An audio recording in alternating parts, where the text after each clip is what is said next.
Welkom bij de 9e editie van het Vickery Matinee.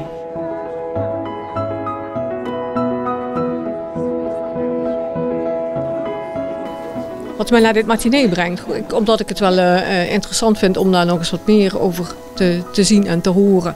En ja, ouderenzorg is toch wel een heel erg een thema wat steeds belangrijker wordt. Nou, we hebben de vorige matinees ook bezocht, bijna allemaal.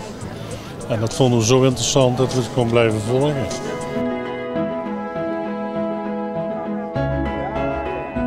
Ja, wat betekent dat nu eigenlijk, kwaliteit? Ja, het is inderdaad heel abstract. Veel mensen hebben daar ook verschillende beelden bij. Dus ook een stukje perceptie, hoe je het zelf beleeft. Er zitten allerlei kanten aan de definitie kwaliteit. Als je zelf iets hebt, laten we nou niet iets heel ergs noemen, maar je hebt last van je knie en je moet geopereerd. Dan wil je natuurlijk gewoon weten waar ze dat heel goed kunnen. Nou, en dan krijg je heel snel de vraag, wie is dan de beste dokter? Want iedereen wil wel de beste dokter. Maar zo simpel werkt het niet. Het is heel moeilijk om dat te ontdekken. Dus wat wij vooral verzamelen, en dat komt omdat de ziekenhuizen en de artsen die gegevens zelf aanleveren. Het is niet wat wij verzinnen. Dat hebben heeft bijvoorbeeld de inspectie met alle medische beroepsverenigingen afgesproken. Wij vinden het heel belangrijk dat patiënten weten waar ze aan toe zijn. En dat zit heel veel in dat soort indicatoren. Dus of je brochures meekrijgt, of je duidelijk wordt uitgelegd, of een onderzoek als je verschillende onderzoeken hebt, of die op 1 dag kunnen. Allemaal dat soort informatie zit erin. Het gaat over zaken, hoe beleeft de patiënt het ziekenhuis hier, de gang naar het ziekenhuis, hoe prettig wordt dat ervaren, maar ook de ruimtes waar je in moet wachten, een stukje privacy. Zit je in een ruimte, heb je het gevoel dat mensen meeluisteren? Nou, dat zien we echt dat dat heel sterk verbeterd is de afgelopen tijd. Er zitten ook nog aandachtspunten bij waar we echt heel veel van kunnen leren. Dus onder andere een stukje uitleg rondom de behandeling, tijd nemen voor de patiënt. En daar blijven we mee bezig om continu te verbeteren. En dan helpt het heel erg om die input van die patiënten daarbij te hebben. Ja, zorgen dat je je welkom voelt. Of wat ik straks al tegen iemand zei, bijvoorbeeld in Palling is er ook een polykliniek. Ja, dat is een heel ander gebouw met een hele andere uitstraling. En dat is natuurlijk veel vriendelijker dan een ziekenhuis. Tenminste, als het kan. Hè? Want er zijn natuurlijk niet voor alle redenen, voor een controleafspraak kun je daar prima naartoe. Ik denk dat ik het advies van de huisarts zou opvolgen, want daar heb ik ook best wel een goede band mee. Dus, en dan, wat straks ook al aangegeven was, als je verzekering een contract heeft met een bepaald ziekenhuis, dan kun je eventueel via je verzekering dan kijken van welk ziekenhuis het beste voor jou is. Dus. Alleen de vraag wie de beste dokter is, daar moeten we dus nog echt even op wachten. Er zijn wel een paar beroepsgroepen die daar vrij ver mee zijn om aan te wijzen in welke ziekenhuizen echt goed zijn. Dat zijn bijvoorbeeld de darmkankerchirurgen, borstkankerchirurgen. Die weten vrij goed hoe dat gebeurt. In de hartcentra zijn ze al heel ver en daar zijn ze ook openlijk over. Dus dat zetten ze ook op hun website. Maar dat is heel moeilijk te begrijpen. Dat is allemaal echt professionele informatie.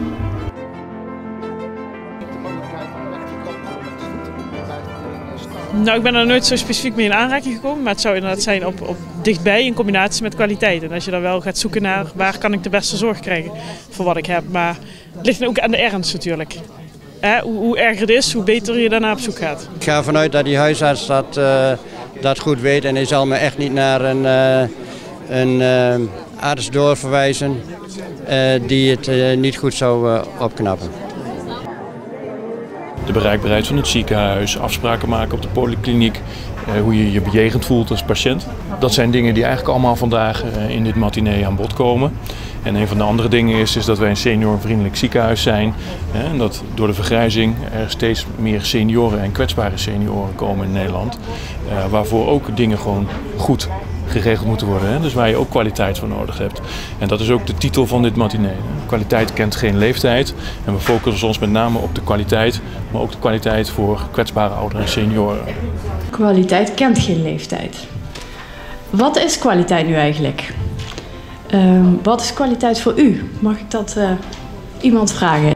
Ik vind het zo vervelend dat mijn hoofd, mijn hersenen niet in overeenstemming is met mijn lichaam.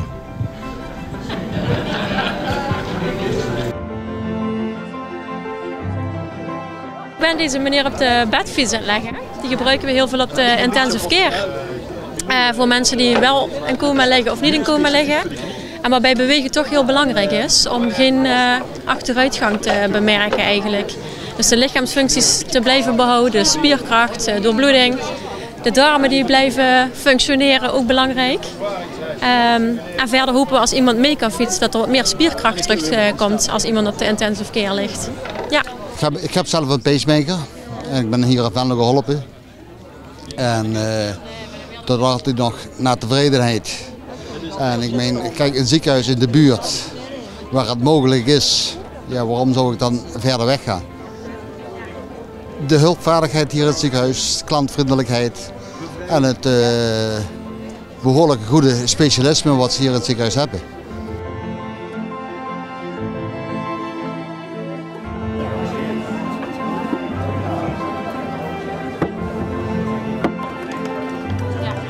Dat is het heel makkelijk, hè?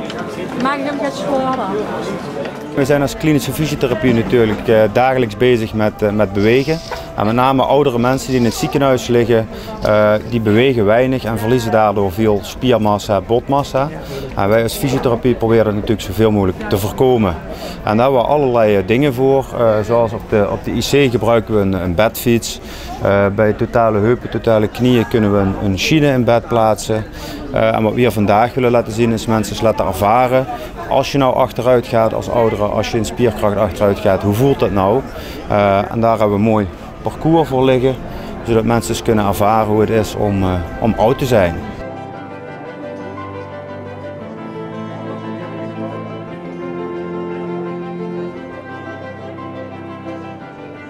Dat was heel moeizaam. Het was een bril voor staar. Dat je een beeld kunt vormen wat betekent staar. Maar je wordt er heel onzeker van. Dat is een feit. Ik vond het, zeker ook het tapijt en dergelijke, je wordt daar wiebelig van met lopen zelfs. Je kunt niet even maar recht vooruit lopen.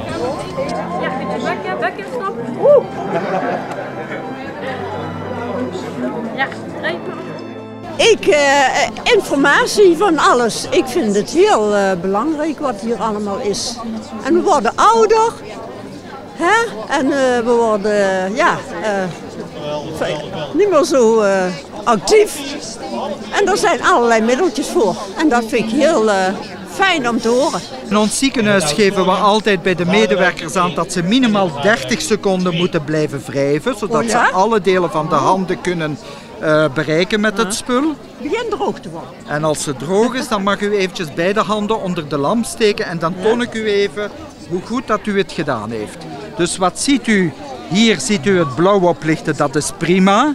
Hier ziet u toch wat delen die niet oplichten, dus daar kunnen mogelijk nog bacteriën achterblijven. Wat dat je heel vaak ziet is dus boven op de vingers, aan de zijkant van de duimen. Waarom ook aan de ring? In ons ziekenhuis mogen de medewerkers die patiëntenzorg verrichten geen juwelen dragen. Geen ringen, geen horloges. Waarom? Om ook alle delen van de vingers goed te kunnen desinfecteren. Je mag eventjes de hand draaien en dan ziet u dat het daar meestal wel prima is. Ik denk dat de kwaliteit is absoluut een belangrijk onderdeel van je werk, maar het is ook heel moeilijk om ook uit te drukken. Hè? Probeer je zo objectief mogelijk te meten, probeer je bepaalde cijfertjes daaraan vastkoppelen. Maar je bent ook benieuwd, want dat het belangrijkste is hoe wordt door de patiënt ervaren of door de familie ervaren.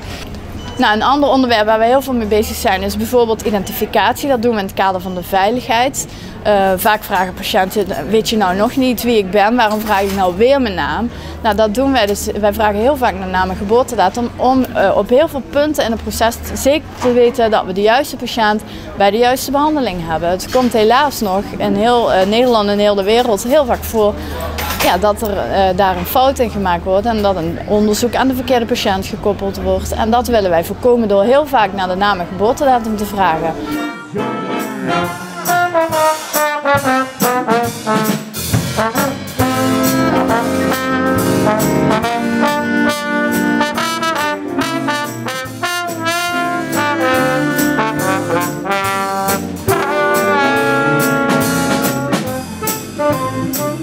Hij heeft jou geopereerd aan je knie.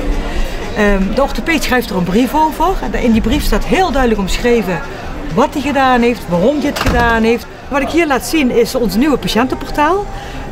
Dat wordt 5 december geïntroduceerd.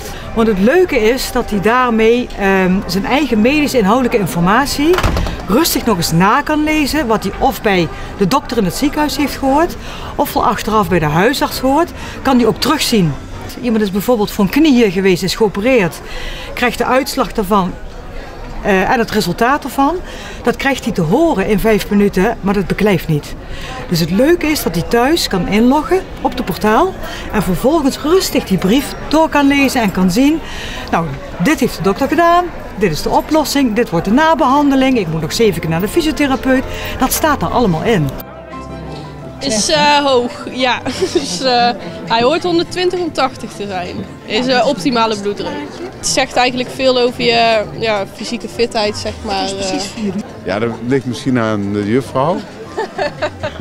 Of aan het feit dat ik gepraat heb tijdens de opname.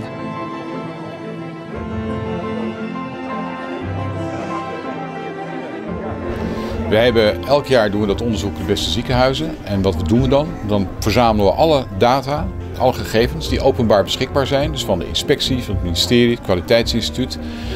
Die gooien we als het ware op een grote hoop. En dat doet een deskundig bureau voor ons. En vervolgens kijken we hoe ziekenhuizen op al die verschillende indicatoren, zoals dat heet, scoren. Dus we gaan kijken op hoeveel punten ze boven of onder de middelmaat uitsteken. Want wij maken geen ranglijst. Wij denken niet dat een ranglijst mogelijk is. We kunnen wel meten of een ziekenhuis onder of boven het nationaal gemiddelde scoort. En dat is wat wij doen.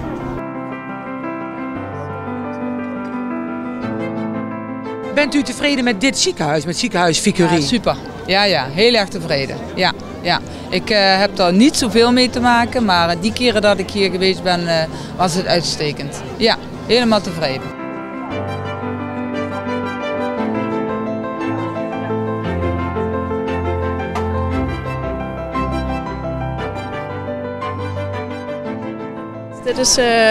Dit wordt geserveerd aan de patiënten. Sinds een jaar zijn ze de pilot gestart.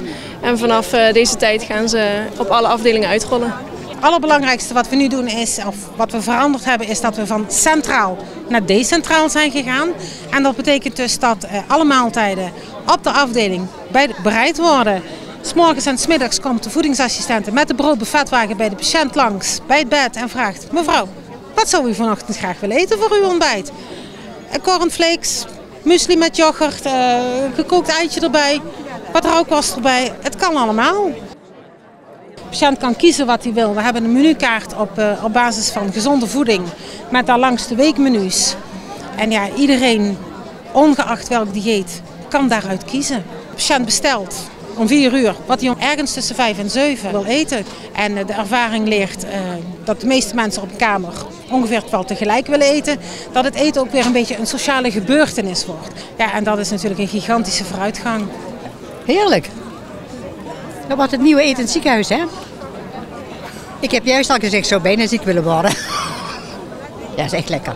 Het Vicurie, ik zal het spannend maken, heeft de afgelopen 2 jaar 3 bolletjes gehaald. En dat wil zeggen, we delen 4 bolletjes uit. De onderste 2 die zeggen een ziekenhuis scoort beneden gemiddeld. De bovenste 2 boven gemiddeld. En Vicurie had de afgelopen 2 jaar 3 bolletjes.